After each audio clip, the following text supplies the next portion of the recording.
Hello, travel biz owner. Welcome to my corner of the travel industry, the Strategic Travel Entrepreneur Podcast. If you're ready to have fun, be inspired, get clarity, and take action in your travel business, then you're in the right place. Let's jump in.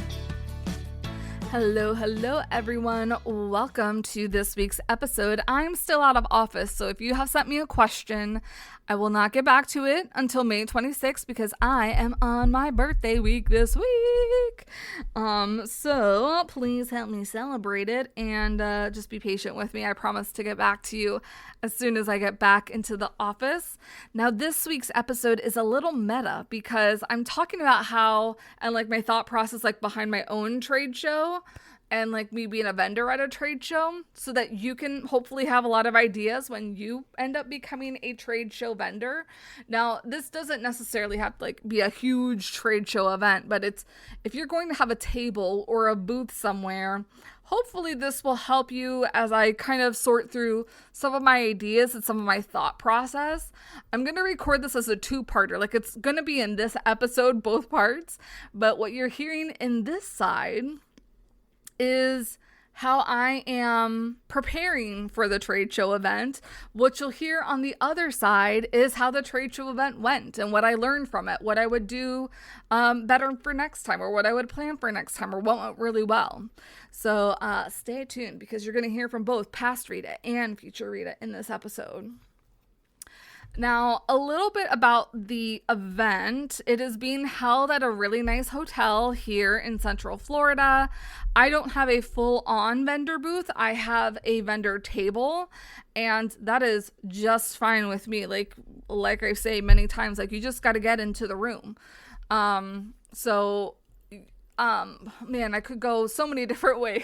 So let me just tell you like the landscape of everything. So I'm going to have a table. I have a couple things that will be on the table and I'll talk about that in a little bit. It is maybe like a 20 or 30 minute driving distance. So I could have stayed the night, but I didn't need to since it's so close. I'll end up paying for parking. I paid for my spot. It was what I would consider really affordable.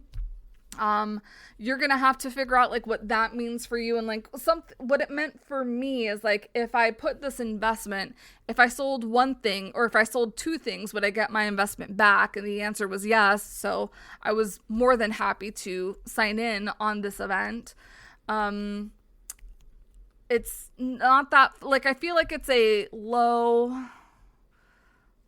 barrier to entry for me. And I say that because it's filled with my right ideal types of clients in the travel industry because it is a travel agent trade show. So I'm not going as a travel agency owner. I'm going as Rita, the Strategic Travel Entrepreneur Podcast host and the founder of the Cruise Content Library, helping you build your business just like I do here on the podcast every week.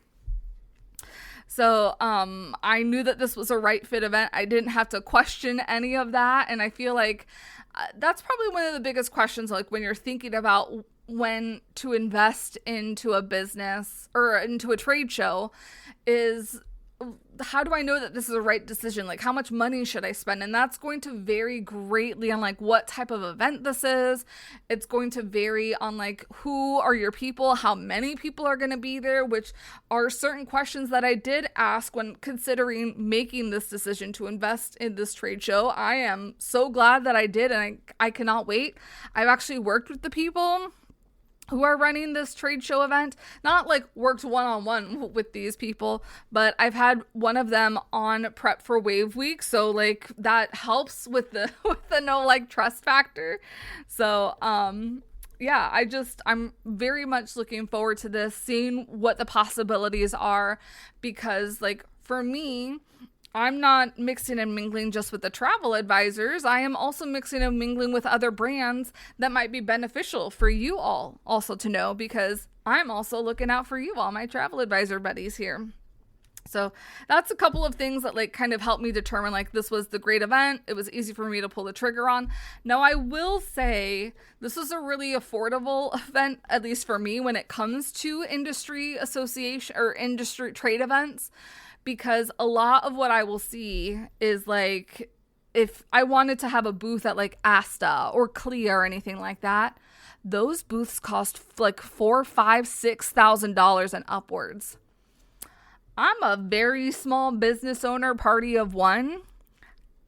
There is no way that would have ever worked into the budget. And I mentioned that because I know that there's so many events that are similarly priced, like big women's trade show conferences, like there's a conference that comes here every year to Orlando that's like a women's conference, and you have to have thousands of dollars to set up a booth there. So that might not be the first place that you start unless you know your ideal clients are going to be there, the right types of ideal clients, like specific. Because if I say a women's conference, probably half of you or more than half of you are going to be like, well, that's the right type of place for me. But what is going to be happening? What type of women are these? Like, is it all women or is it specific women? So that's something for you to also consider when you're thinking about the right types of trade show, because not all events are created equal. They're not for the right types of people or your right types of people. So you have to be very picky, choosy. And also, like, do you have a rapport with the event runners or do you not have a rapport? So there's a lot of factors to consider. So me personally, and I say this is very meta because I essentially am going to be selling myself to many of you who are also my listeners. So it sounds funny saying this and like outlining some of these strategies, but I think this is also going to be like really helpful for you, like when you're thinking about your own vendor events, your own booths and things like that. What are some like mindful things that I've thought about, and like what are some of the things that I've thought about like tactically, and then also engaging things, because I'll never forget recently on social media, somebody who has a product business, which is very different than some of the businesses that we offer, which is very service based, was saying that at a trade show you need to ignore the people that are in your booth so that they have like shopping time. And at first I was like, why would you ignore people? That makes no sense. And then she kind of like showed what it looked like, and I'm like, oh yeah, because a lot of us we're introverts and we don't want to talk to or we don't want to have like the shop owner like on us. So that was something that I thought about going into it. So I have a couple different things that are going to be available. Now, it is also very important that you know like what your parameters are. So I know that I only have like an 8-foot table. I was told that I could have like a banner, but then I heard that the venue doesn't want anything on the floor, which was okay because I wasn't going to have anything on the floor. The venue also doesn't want any food, which was really great to know because I thought I was going to give out like little candies, and then I scratched that idea. So getting to know like what the parameters are so that you know like what to include, what you don't include. So if you were going to be looking at my booth right now, I'm going to be using whatever tablecloth they give me. I almost purchased a tablecloth, but if you also know from like earlier episodes, I'm in the middle of rebranding. And so I don't have all of my assets done yet for that. And so I was fine like not investing in something like that. And I also was a lot more budget friendly for this specific event for that reason, because I was like, well, I don't want to invest in all of these like branded items if my branding is going to slightly change, because my branding person right now is like ideating everything. She's in the middle of that process right now. So I was like, let me just do the minimal, but that will give me maximum effort. Now I do have to shout out. So if you're looking at everything was inspired by something. So if you were to look at my booth, and I'll hopefully create an Instagram reel so you can see some of these items. I have purchased for my booth a paper banner from CVS. I have purchased some bookmarks from Walgreens, and I have purchased some stickers from Etsy. So the stickers idea, I have to give credit to Nina Clapperton, because she just recently went to like a Canadian media event and she said that her stickers were a hit. So I was like, oh my gosh, stickers sound so fun. And I would love to collect like different stickers. And she had lots of really cool and cute sayings. And she has a dog, Theo, who we all love on social media. And so she featured him in the stickers. Now, I don't have a dog, so I don't have anything cute. So I was trying to figure out, like, what do I put on my stickers? So I have 4 different stickers that have different sayings on them. And they're all different sayings that you have heard me say many times here on the podcast. So the first sticker that I have is bad booty energy. I was like, I have to do something with bad booty energy. So I'm really stoked about that sticker. There's another sticker that says flex that business muscle, because I'm always talking about your business muscle. I also say a lot, you have everything you need to be successful already inside you. So that's another sticker. And then the last sticker that I have is building a better travel business one episode at a time. On each of these, so I took this also from Nina, because she said if you're going to make stickers, make sure that you have a URL on all your stickers. So at the bottom, you're going to see strategictravelentrepreneur.podcast.com. I know it's very long, it's very wordy. That's my bad. But that is the name of the podcast, and that is where you can find a lot of things. So I feel like it's kind of like a business card without being a business card. And I think that's what Nina was saying. Like, they served like people wanted the stickers more than they wanted her business cards. So super cute idea. I will try and link up the Etsy shop, because at the time she was actually running a 50% off special. Her communication was like hyper fast. So it was easy to like just check things out, ask her questions. I ordered 4 packs of 50 and at 50% off, because I just happened to be at a sale. But they came out like really, really great. They are like vinyl stickers, dishwasher safe. I think they're also like microwavable. They are circle, and they're 2 inches by 2 inches, which I really like the size when I saw them. She also gave me a couple extra stickers. Now, I do have to say that a lot of the things that I created, I did use AI to create them for me, which I know is a little hypocritical. I forget what the word is, but I'm being a hypocrite a little bit, because a couple episodes ago I said that we should subtract AI from doing some of these graphics. And I don't like my graphics do look like they're AI, but they don't look like anybody else's. And I feel like a lot of that has to do with, like, I gave it my branding, I gave it my colors, and I gave it my fonts. And then I also did put them into Canva and make edits as I needed to. So yeah, I guess I should put an asterisk on using AI, because there's definitely a time and a place, and it made it so much easier. They looked really good. I did do a couple rounds of edits on these. So, I do have like my creative input in here, and all of the quotes are my direct quotes that I've said many, many times. So nobody can mistake that. So, yeah. I feel bad because I poo-pooed AI, and then I used AI for all of the things that I made. So, well, here we are. But they look really great. I was short on time, and I needed things done ASAP. And again, my branding's changing. So for me, these assets weren't as serious. Whereas like when I get my new branding back in, I'll probably hire somebody to create like more long lasting and like evergreen assets, where I feel like these are good for what they are for now.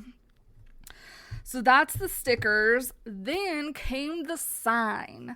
So I was like, well, instead of making a banner, what if I just have like a banner that hangs on the table, but not like vertically, horizontally, so that you can see something in front of my table and then also see something on top of my table.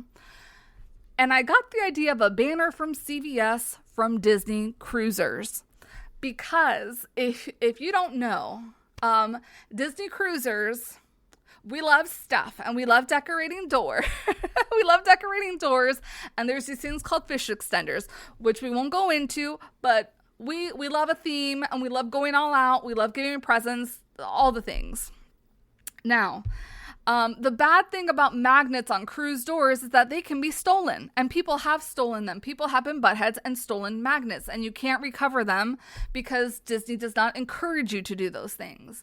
So what some cruisers have found to do a little bit different was to print off a banner from CVS that is very cost effective and putting it on your door, because people are less likely to take down like a personalized banner. And also, it's not as small as a magnet, like it's a 2-foot by 6-foot banner. So I have to thank Disney Cruisers for giving me this idea, because I'm like, I could print like a very cost-effective banner off of CVS, test it out how I like the parameters. So that's what I did. And I told ChatGPT exactly what I wanted and exact of my colors. I did go and I did some more edits inside of Canva. So I don't know if the parameters that I chose are actually going to work. So stay tuned to Instagram, because I'm sure I'll make a video. But like the first third, so it's a 2-foot by 6-foot. 6-foot is the long side. So the first third is going to have like a eye-catching phrase so that you want to stop by my table, which now I forget what it is. I think it just says travel advisor, content and marketing resources, something like that. Which is obviously going to be very different than like a cruise line or a tour operator. On the middle portion, which is the top of the table, so that intro phrase is what you're going to see in front of my table. That second third is what's going to be on the top of my table. So if you come to my table, you're going to be able to see what it's written. And I say that, and I don't even remember like what I wrote on it. Apologies. Go to Instagram, because you're going to be able to see it. Now, what I made sure was important to highlight was that I also had a QR code to go to a landing page with some of the things that I wanted to highlight. So again, hopefully this is helpful strategy for you. I mean, I always talk about QR codes, having landing pages, welcome sequence, all of that. So we're getting into the meat and potatoes of that now. So let me see. On the writing, I pretty much put something that was very different about like what you may have heard about marketing before. And I made sure that some of the resources that I had that I wanted to highlight were written on there, and then also to get your resources and things on the QR code. What I haven't written anywhere is the special promotion, because I'd rather have a conversation than have somebody look at something. Like I'm very much about being engaging and getting to know you. Like I don't want this to be transactional. So I will have a promotion, and I will be telling people, like, if you want to get access to the promotion, or if you want to get access to the freebie, because I will be giving something away, you've got to sign up, you know, all these tactics that I've also been telling you all to do. So the last third of the banner is at the back of the table, which nobody's going to see. So I kept it plain and white. So I kept it really simple there. So that is the banner for my table. Then the last thing that I had printed out were some bookmarks.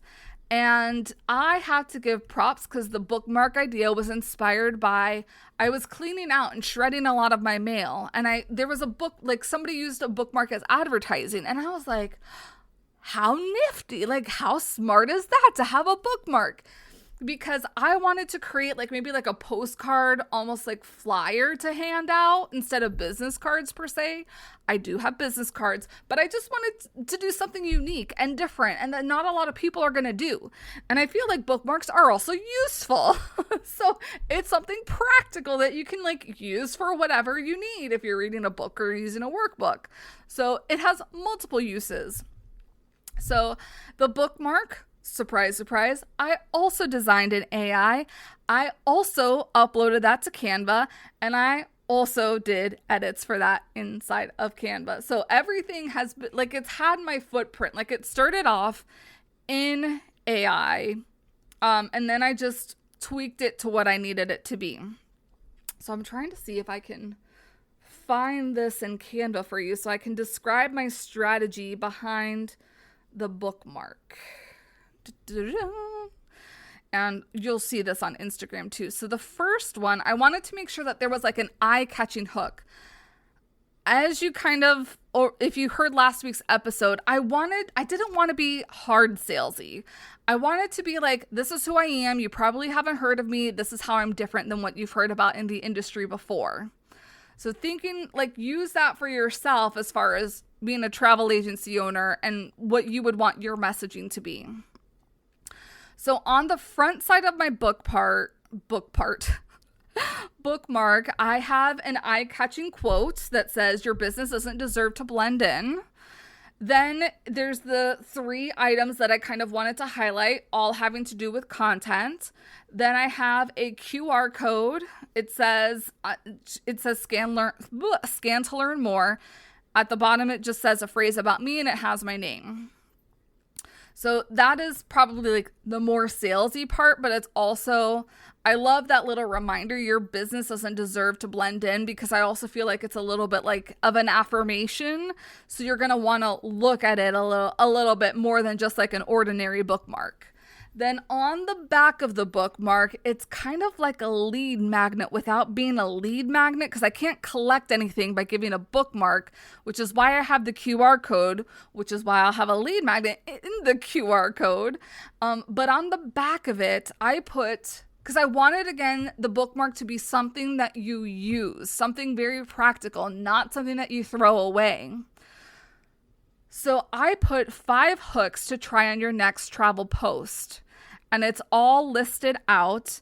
At the bottom, it says, ready for content that stands out, scan the front.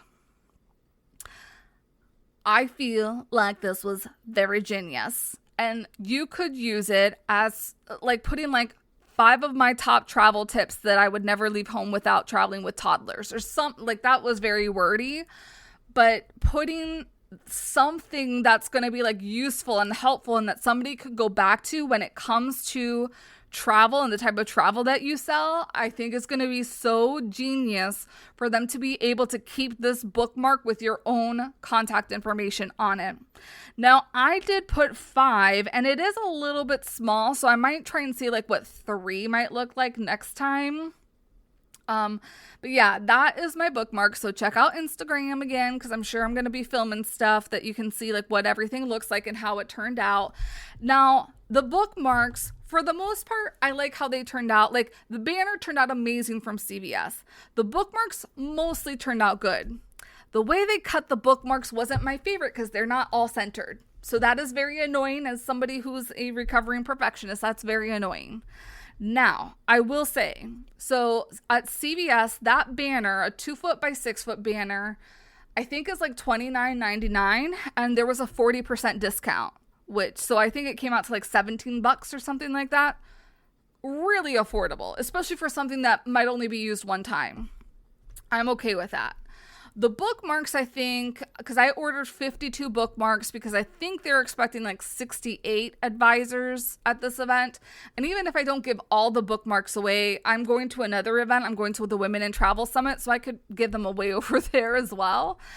Same with the stickers. Like if I have extra stickers, I could give them away at the Women in Travel Summit. But the bookmarks, I think, were like 24 something, and there was a 50% discount, so I only paid $12. So I was like, beggars can't really be choosers. If I'm only paying $12, I can't really expect perfection from Walgreens. But I might see like if there's a different like an Etsy vendor that might do it and cut it the way that I need to be cut, as long as I have like the design ready. Because that was the other thing. Like I put things in Canva to make sure the specs were correct, and then uploading both the banner and the bookmark, I had to finagle. I had to do like some special sizing. So I had to size a couple. Like the bookmark was worse than the banner, but the banner turned out great. The bookmark also turned out great, minus they don't know how to cut things. It's my biggest qualm with that. The stickers I have no issue with. The stickers are perfect. So those are the 3 things that I'm preparing to like physically have and like give away at my event.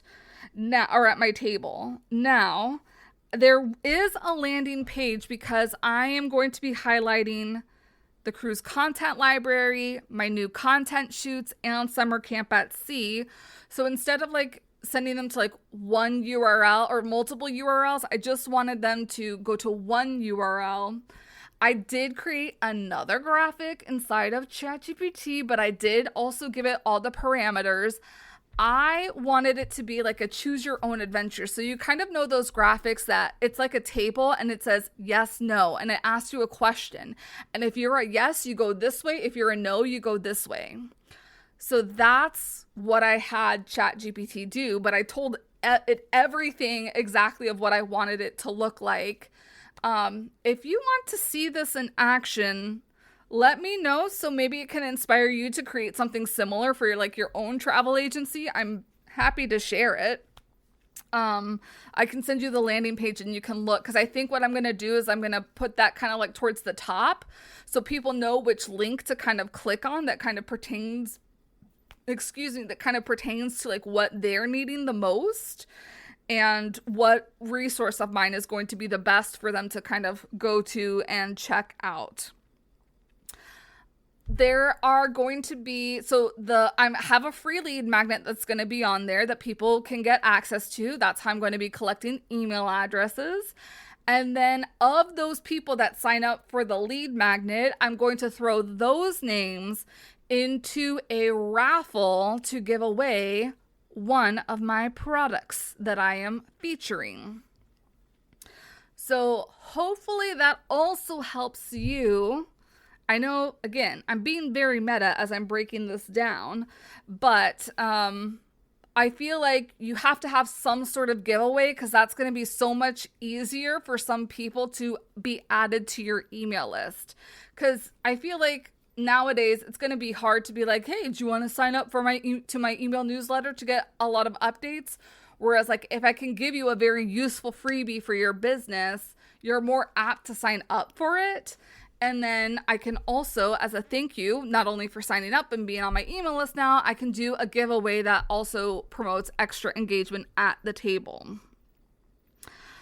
So I currently, as I'm speaking to you right now, I need to work on finishing up that landing page. All the links and everything are pretty much good to go, so I don't have to worry about anything there.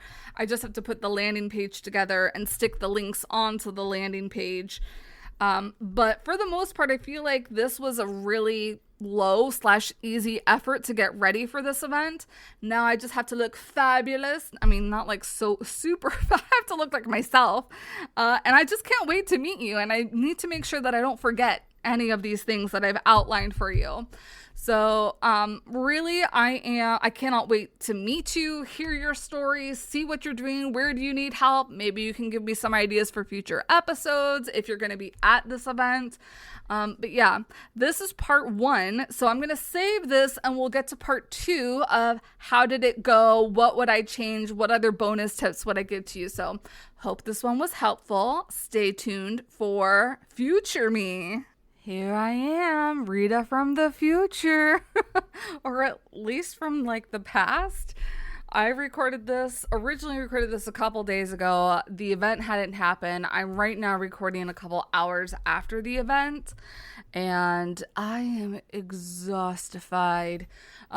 One, for a couple reasons. I had an amazing time at the trade show, and 2, I'm not a morning person, and I had to wake up like at 6:15 for the trade show, which obviously I did, because when it comes to business, I'm gonna get it done. But your girl needs a nap. Now, if I saw you at the Central Florida Travel Agent Trade Show with Favorite Grampy Travels and FG Luxury Travel, hello! I'm so glad that you made it over here to the podcast. I'm sure it's kind of weird or odd listening to kind of like this back and forth, but I did want to share, because there are a couple of things that I have learned, even if you weren't at the event, that I wanted to share. I think first of all, like the overwhelming like feeling that I get is I want to do more of these. Like I want to go out there. Like the conversations that I had were really great. Meeting people was really great. I've mentioned here what a high it is. Like, even if I'm not getting business for myself, like, I love helping other people get business. And that was very much evident today. Like, there were a lot of people asking about services that I don't do, that I was like, I'm happy if you want to give me your email address, I will send you the information of like other people that I know that specialize in these things. Like, I love it. It just like really boosts me. So yeah, my overall impression of the event is like, I just want to keep doing more of this. This was so much fun. I was hella nervous. I will say that. I was very, very nervous because this is, again, my first industry event, my first trade show event, my first, this is my first in the industry event, but I haven't, like, even just in general, like, I haven't practiced and flexed this muscle in a very long time. But once it started going, like, it was just, it felt like very natural because, again, I am selling myself, but I also am genuinely curious and I want to get to know you a little bit better. And so that's kind of like how I started the different conversations, was just getting to know who you are. And then usually someone would open up the conversation. So what exactly is it you do? How can you help my business? And that's where I get into a little bit of the sales conversation, that I had a giveaway that you had to sign up for the giveaway, which kind of brings me into some of the things that I learned. But before we kind of get into that, I just want to give you a lay of the land. I knew the event space. This was at the Gaylord Palms here in Central Florida. It has been a long time since I've been there. I would say probably before COVID, and there was so many changes in that convention area. For the most part, it was very familiar, but I know like they took away a lot of the parking lots so that they could build more convention center space. So it was a little strange for me to get around, but thank you for your signage that helped me figure out where to go. Also, the night before, I did confirm with the showrunners what I need to know, like where I needed to park, what was the best way to get in, what were the rooms that we were going to get in. So I kind of knew like where I was going to need to be. And again, there was like just a lot of signage. So just pro tip for you, if you're going to be doing a vendor event in the future for your travel agency, make sure that you have all of those so that like you go in prepared. I also made sure that I was a little bit early. My setup was very minimal. So we had from like 8 to 9 a.m. and 9 a.m. is when the trade show started. I got there like around 8:15, said hello, recognized some familiar faces who were the showrunners, and like we've known each other on social media for so long, but we've never met each other in person. So it was nice to like finally meet people in person. As soon as I got to I loved where I was, P.S. Me being like my introverted self, I was towards the back. I was one of what I would say like two different types of vendors that wasn't like a travel supplier. So most of the suppliers that were at this event were like tour operators or cruise lines or like DMCs, tourism boards and things like that. But there was myself talking about marketing, and then there was somebody else who was like a local vendor that was a really great contact if you did a lot of like those theme park trips to Central Florida, because they had a lot of packages like for kids. So it was really cool just to see like what the variety of was, because there really was a big variety of vendors were there. So I got to my table and I started setting up. So I put out my banner, and there are like some adjustments. Again, I'm going to put this on Instagram so you can see kind of like what I created and what it looked like. There are some adjustments that I would have made to the banner because, as suspected, I knew some of the dimensions weren't going to work, but they weren't that bad. Like, they actually were pretty on point. Like, I wouldn't change too much of the, like, maybe move something an inch here, an inch there, maybe a couple of inches. But for the most part, I think it was great. I think my banner was fabulous. kind of taking a look at other people's, I will say that the strategy that I chose, I think was like a really great strategy because there was something at the front of the table so you could kind of like see in advance like what you were coming to. Now, one of the things that I would work on and adjust next time is that the writing for the front of the band, like the front of the table, I felt was probably a little too low. Like I might take maybe like a couple inches off because of the way that the banner was, and it was in like it was rolled up, so it was a little bit curled, and I was trying to uncurl it. But I would put that a little bit higher so it's closer to people's eyesight and not like close to the table is one of the things that I would change. I had also wondered because a lot of people brought like full-on tablecloths, like Virgin Voyages was there, so their full-on red tablecloth was on their table, and you didn't need to bring a tablecloth, but people were bringing branded tablecloths. Like the other one that I remember was Nest, had their green tablecloth, so like it's really great for branding for that, but I don't know that it's necessary. And I say that because it was so easy for me just to roll up my banner that went over the table instead of like having to kind of fold up and finagle the cumbersomeness of having like a full-on tablecloth. So that's something that I would note. I don't think that I would need to like buy a full-on tablecloth. Just the table runner is probably good. And I could probably buy another one of these from CVS. And that's something that I would do is make sure that what I buy is a little bit more timeless. Like the material that I had for the most part was timeless. The QR code was very specific to the event. So I think I might have just a general like event QR code. So then I can change up the link if I needed to. And I do that through my website. It's a WordPress website. So I have a plugin called Pretty Links. And that's how like I would be able to almost, it's like a link cloaker per se. So like Cruise Content Library is a really great example. You can go to strategictravelentrepreneur.podcast.com/library and it will take you to the sign up page. But the original sign up page is on something called programs.steeryourmarketing / like there's so many letters and numbers and they don't make any sense. So I kind of make it easier by having that link cloaker almost. So that's why I'm saying like if I just had one generic link and QR code for all events and then just swapped out like where I needed to point to based on each event, it would make it easier and I wouldn't have to make like millions of banners or millions of assets. So that's something that I would probably do differently for next time.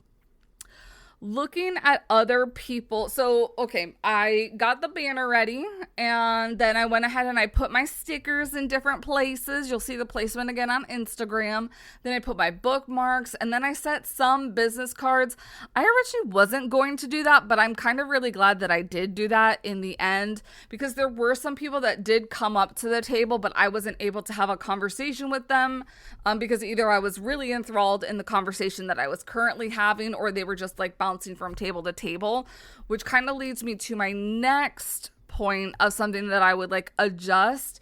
And I had been thinking about this, but again, I would need like a timeless QR code type situation.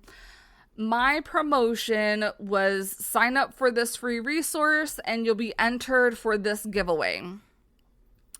But I couldn't communicate that to everybody, again, especially if I was in a conversation. And some people were taking a look at what I had on my banner, which was like great that I had that on my banner, and they were scanning the QR code without me even saying anything. But I wish I would have been like a little bit more proactive and had a tabletop sign. So, and I had thought about this. I just didn't pull the trigger in the end. And now I feel like it would have been like a really great decision to do that because I feel like I would have had more signups on my free resource if I had mentioned that. So, that is something because like whenever I verbally mentioned it to people, and I probably should have had like a more sense of urgency so that they would have signed up right then and there. Now I will say the problem with some people signing up, if you didn't have like Wi-Fi access to the hotel, the service in the trade show was not that great. So I feel like some people probably couldn't even log in. So that we might have to, like, I'm a huge fan of the QR codes, but even like collecting business cards, because I'm not sure that I would want to do like a clipboard and be like, hey, write your email here. I'd rather collect your business card, or I would rather collect your contact information so then I can reach out to you and be proactive that way. Now, somebody did say, like, here's my business card, please add me to your email list, which is great. And I made sure to write that on the back of the business card. So that's somebody that I'm going to have to follow up with in the future. But yeah, I like looking at it, looking at my table as I was going through the event. The bookmarks were a success. Like, I would say, I did bring some bookmarks back, which I figured I was going to, but I did not bring too many back. So highly recommend doing the bookmarks. And again, like, highly recommend, maybe not doing it at Walgreens, even though it was like quick. They look great for the most part, even though they're not perfect. Maybe like looking on an Etsy shop, or just looking at like a print shop, maybe somewhere close by to you. But I think the bookmark, like, I'm going to continue doing something like that, especially like having the 5 hooks on the other side. That was really great. Another note that I kind of wrote is maybe to have a name tag. I'm not sure that I need to create some sort of name tag, but maybe it would be nice. Like, nobody was asking me about my name. Like, my name obviously came up in conversation because I introduced myself, but I don't think anybody was turned off that I didn't have a name tag, but maybe it would have helped. Let me know what you guys think about name tags. I will say, make sure, and this is something that I had to make sure to do, I don't normally wake up this early, as I mentioned, so I had to make sure, like, I had some, like, protein and a snack in my belly, and I made sure to bring lots of snacks with me, and I brought, like, a big bottle of water. Thankfully, they also had water in that trade show area. They also had, like, a couple snacks, so I didn't, like, partake in any of that, but if I had forgotten any, there would have been backup. But again, like, you never know if there's going to be backup, so highly recommend that you do bring like backup snacks with you.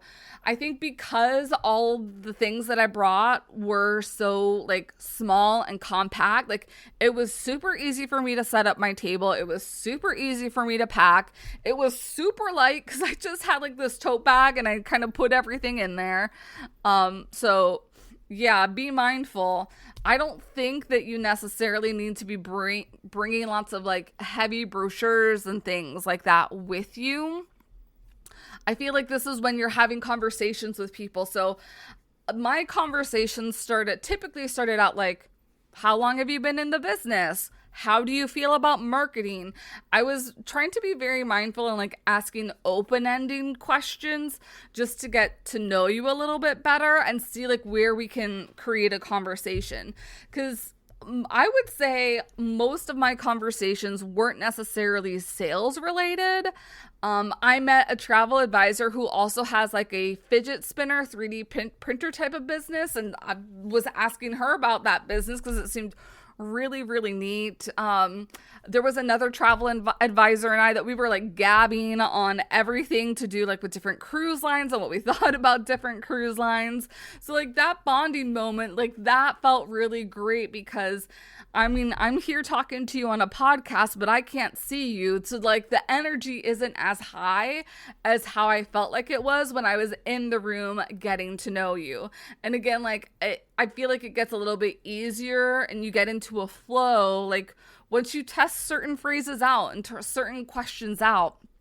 So I was by myself, and thankfully I didn't need a break or anything. I did meet a couple of the other vendors, many who I'm excited about because I'm like, ooh, maybe I can do a content camp over here, or ooh, we're going to that location at Summer Camp at Sea. Maybe we can do a partnership and get some like really creative content for travel advisors while we're there if you're coming to Summer Camp at Sea next year. So that was also a joy because it's not, again, like there's so many different reasons for you to be there.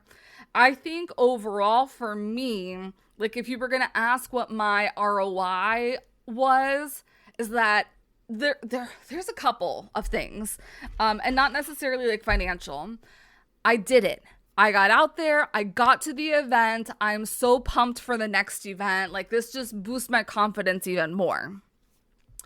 The second thing is the visibility and the partnerships. Like, I've more solidified this partnership with the people who are running the trade show. I have possibly created new partnerships that I'm really excited about. I had really great conversations with people who might become potential clients of mine down the line.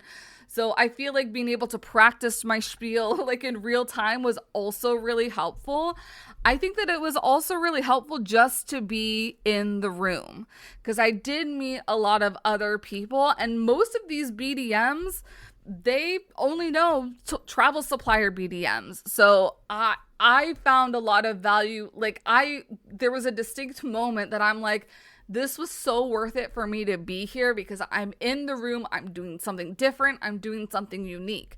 And I relate that a lot. Like, as a travel agency owner, there are so many like trade show types of events or vendor events that you can also attend that you are going to be so unique amongst all the other vendors. Because I know for a lot of vendor events, when it comes to like going direct to consumer, it's more like you're buying things right there at the consumer show. Whereas yours is going to be like a kind of more of a long term.